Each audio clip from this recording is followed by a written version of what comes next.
1 Chronicles 22. Then David said, "The house of the Lord God is to be here, and also the altar of burnt offering for Israel." Preparations for the temple.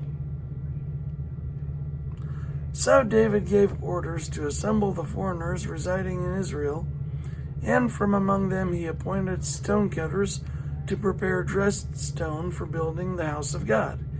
He provided a large amount of iron to make nails for the doors of the gateways and for the fittings, and more bronze than could be weighed. He also provided more cedar logs than could be counted, for the Sidonians and Tyrians had brought large numbers of them to David. David said, "My son Solomon is young and inexperienced, and the house to be built for the Lord should be of great magnificence and fame, and splendor in the sight of all the nations. Therefore I will make preparations for it." So David made extensive preparations before his death. Then he called for his son Solomon and charged him to build a house for the Lord, the God of Israel. David said to Solomon, "My son, I had it in my heart to build a house for the name of the Lord my God. But this word of the Lord came to me: You have shed much blood and have fought many wars.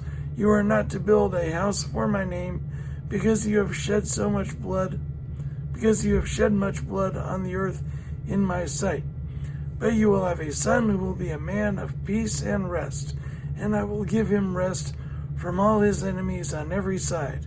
His name will be Solomon, and I will grant Israel peace and quiet during his reign.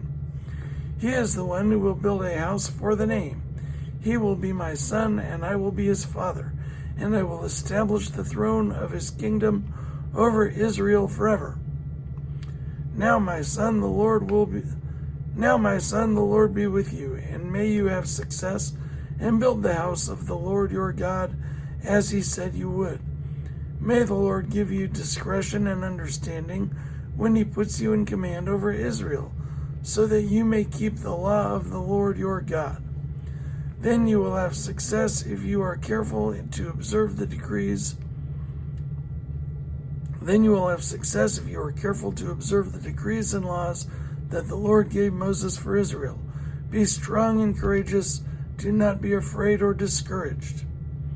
I have taken great pains to provide for you. I have taken great pains to provide for the temple of the Lord 100,000 talents of gold, 1,000,000 talents of silver, quantities of bronze and iron too great to be weighed, and wood and stone, and you may add to them. You have many workers, stonecutters, masons, and carpenters, as well as those skilled in every kind of work, in gold and silver, bronze and iron, craftsmen beyond number. Now begin the work, and the Lord be with you." Then David ordered all the leaders of Israel to help his son Solomon. He said to them, "Is not the Lord your God with you, and has he not granted you rest on every side?